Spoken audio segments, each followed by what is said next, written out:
So, okay, kahit nakakuha tayo ng ilang reversal cards, guys, Virgo, hindi naman ibig sabihin ay hindi na okay. Okay?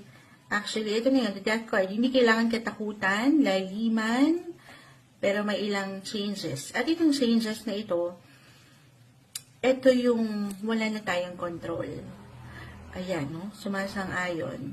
Ito yung changes na kailangan nating sabayan. Wala naman talaga tayong control sa halos lahat ng bagay. At wala tayong choice kundi ang sumabay sa agos ng buhay. Pero huwag kang matakot. Huwag kang pangibabawan ng pangamba sa ilang pagbabago na ito. Okay? Huwag mong bigyan ng limitations ang iyong sarili or resistance. Kumbaga, parang, syempre, lahat naman ng